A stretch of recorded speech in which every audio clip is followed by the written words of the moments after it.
Good morning, everybody. Thank you for joining us. This morning's learning is sponsored by Debbie and Max Rudman in memory of Glika Krieger, Zichron Livracha, mother of Fran Broder. Okay, chapter 16, verse 1. My apologies ahead of time. It's a pretty packed Parsha. We're just going to meet once this week.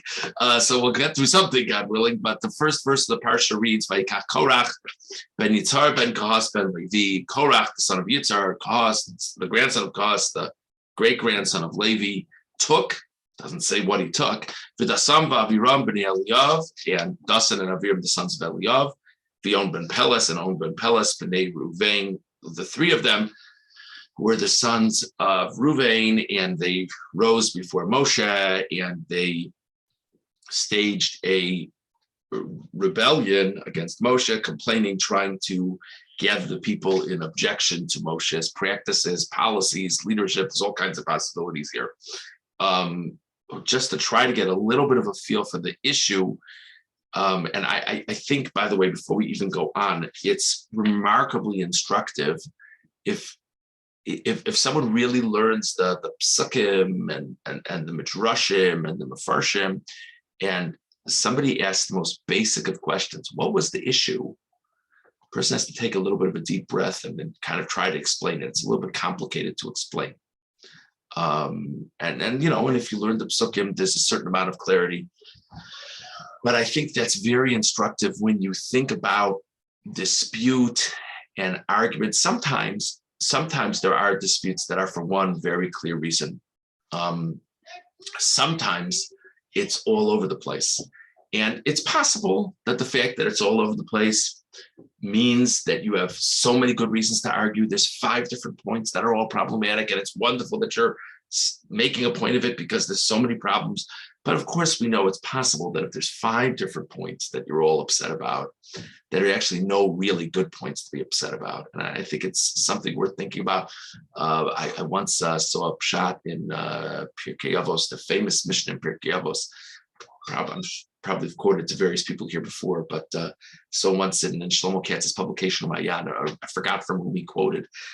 So it talks about a machlokes l'shem shamayim, a dispute for the sake of heaven, and a dispute not for the sake of heaven. And it says the dispute for the sake of heaven will ultimately endure. Sounds like a good thing. If it's a dispute for the sake of heaven, it'll have legs. The dispute will keep on going. And if it's not for the sake of heaven, it won't endure. And that, of course, is a difficult thing to understand because is it a good thing for the dispute to endure? So the standard pshat that's said is it doesn't mean the dispute, it means the participants in the dispute. In other words, if you and I are having an honest to goodness disagreement, but we both have good intentions, we'll both do okay. We might never come to an agreement, maybe we will, maybe we won't, but we'll both do okay. Neither one of us will sink from the disagreement. But if it's shalol l'shem shamayim, if you and I are in this for the wrong reasons, one or both of us will totally meet our demise, whether directly or indirectly based on this dispute. And that's the standard pshat. But what was cited in Mayan is if the dispute is for the right reasons, you'll always be able to remember why you're arguing. In other words, you and I had an argument. And the argument, unfortunately, has been going on for a while. But if somebody were asking me, what's the issue? I could tell you in a sentence, this is the issue. And I remember. But if it's a dispute for the wrong reasons, the argument just keeps on going and going and going. And it's really not that I'm pushing for some lofty idea. It's I'm pushing for my own honor. And you're pushing for your own honor. If somebody were to ask us 3 months in what the subject of the argument is, we might not even remember. It's just an interesting thing to think about. Okay. I want to start with the Ramban on Pasuk Aleph, but not the beginning of the Ramban, probably about a half to 60% of the way through the Ramban, beginning with the words Amar Rav Avram. So he quotes the Ibn Ezra. Ki zeh hadavar haya b'midbar Sinai kasher nechlefu habechorim v'nivdalu halavim. The Ibn Ezra says that the timing of this argument, of this issue, was when the firstborns lost their unique status and it went to the Levis. Ki chashvu, because they thought, Sha'adonenu Moshe asazeh midato laseis gedula le'echa. That Moshe Rabbeinu orchestrated this whole shift from the firstborns to the Levis, because Moshe Rabbeinu was from the tribe of Levi, and he wanted to bring prominence to his tribe. V'gam livnei kahas shehem krovim elav l'chol b'nei Levi shehem mishpachta. Not only did he give prominence to the tribe of Levi, they were the primary servants of God, but he was the leader, and he made his brother, obviously both of them are from the same branch of the family, the head Kohen. V'alevim kashru alav bavur hayosam nesunim la'aron u'levanov. And the Levium were connected because they were designated to be for Aaron and his sons. V'kesher dasan v'aviram bavur shehesir habachora meruvein avim. So there's two groups with issues, says the Ibn Ezra. The Levium aren't happy. The Levium aren't happy. The Levium were given prominence. Yeah, but the Levium were given prominence under the foot of Aaron and his sons. Why do we have to be under the foot of Aaron and his sons? And Dasan and Aviram aren't happy because who was the firstborn of all the tribes? Reuven. And so if there's going to be a tribe that's going to have prominence, it should be Reuven. It shouldn't be Levi. So why did it go to Levi? So Dasan and Aviram are upset because their tribe didn't get prominence. And if one tribe should have gotten prominence, it should have been their tribe from their perspective. And the Levium were upset. Korach was a Levi, of course, because why are we under Aaron? Gam Korach b'chor. Another thing, by the way, was Korach was a firstborn, which would mean that Korach gained nothing from the fact that he was a Levi. In other words, he would have had this special status anyway. Now,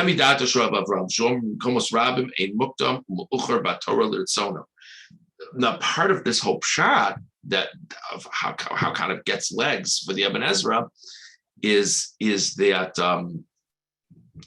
the assumption is that this story took place at the moment that the Levium were given prominence. Now, that's okay for the Ibn Ezra to say, because the Ibn Ezra is very quick to say the Torah is not written in chronological order. Okay. Kfar kosafti ki aldati kol Torah kula kiseder zulasi b'mekomas shefarish hakasu ba'akdama va'ichor v'gam sham litzorech inyan l'tamdacha. Ramban says it's not that I don't think the Torah could be written out of order, but the assumption is the Torah is written in order. Avalo inyan hazeh b'midbar param b'kadesh parnea achar ma'aseh hamarakim. Ramban says, I think this took place after the story of the spies. That's where I think, which is where it is in the Parsha. V'anacham b'medrash shekas Korach al nesios elitzafon. So what you have to ask yourself is, what's Korach angry about exactly? So the Ramban cites the medrash that what really, really got Korach's goat is that Elitzaphan was made the head of the tribe of Levi. And I don't want to go into the complexities of his family tree now, but the bottom line is, if you go with the different branches of the tribe of Levi, so Moshe and Aaron, Moshe was working out of his branch of the tribe of Levi. He should have gone to Korach's branch, which was the oldest branch of the tribe of Levi. So why are you going to Elitzaphan? You should have gone to me. Vikine gamba Aaron. There's also an issue. Why does Aaron get to be the Kohen? So Korach is upset that he's not the head of the tribe. Korach is upset he's not the Kohen Gadol. That's, of course, implied that he's upset about Aaron because it says you've sought out the kahuna. And the Ramban says that Dasan and Aviram got in the mix. Now, why did they get in the mix? According to this pshat, why did they get in the mix? This is a Levi thing. According to this pshat, why are they interested? So if you say that they were upset from the time that Levi got its unique status, maybe, but why according to this pshat?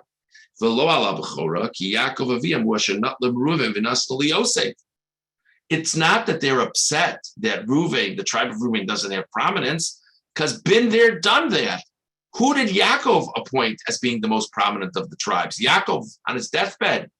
Ephraim, Menashe, Reuven, Shimon, Yuli. Yaakov says that Yosef has two tribes coming from him, which means that Yaakov is taking the special status away from Reuven and giving it to Yosef. So this is not something for Dasan and Aviram to get upset about, says the Ramban. Avogam heim amutan nasam lamisenu bamidbar. Dasan and Aviram are upset. What are you killing us in the desert for? You didn't bring us to a good land.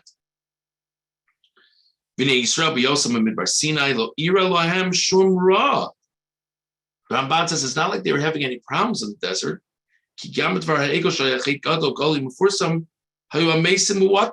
Even in the aftermath of the sin of the golden calf, terrible sin, there were relatively few people who died. And they were saved by the prayers of Moshe. The people loved him. They loved Moshe. He was a great late leader. They were inclined to listen to him.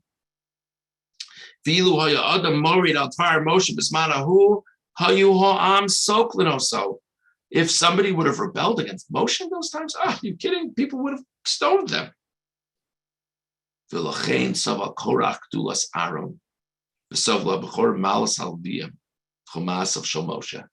all the people who had things to grumble about kept quiet. Korach kept quiet about Aaron's prominence. The firstborns kept quiet about the Levium's roles.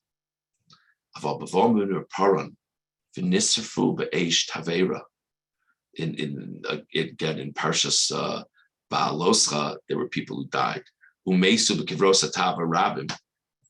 there were 2 episodes of Parshas Baaloscha that people died at. And then there was the sin of the spies. The decree stuck. Right? It wasn't that they're still in the desert. They're getting the punishment and sticking with them for their lifetimes, for the adults at least. All the spies who had bad reports died. That whole generation was going to die in the desert. Now people aren't happy. What have you done for me lately? They began to say to themselves, maybe if we follow Moshe, bad things will happen. So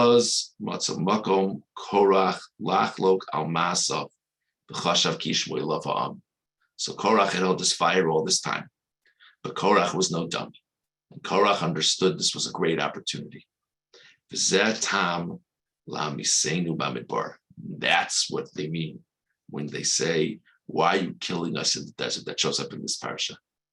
Where in the world is that coming from? It's because they lost confidence now in Moshe, and that is the decree. They are going to die in the desert. So it's a very interesting picture painted by the Ramban. I don't want to go too far over time, so we'll hold there. So just to summarize, according to the Ibn Ezra, this is an immediate and a timely reaction to the prominence of the tribe of Levi and the appointment of Aaron. According to the Ramban, that happened long ago. But Korach and members of the tribe of Levi and the firstborns have been upset for a while, but they kept quiet. But now that things aren't going so well in the aftermath of the spies, now is the time to catch the moment. And now people will hear criticism of Moshe. And that's what's going on in the Parsha. It's a very interesting thing to think about.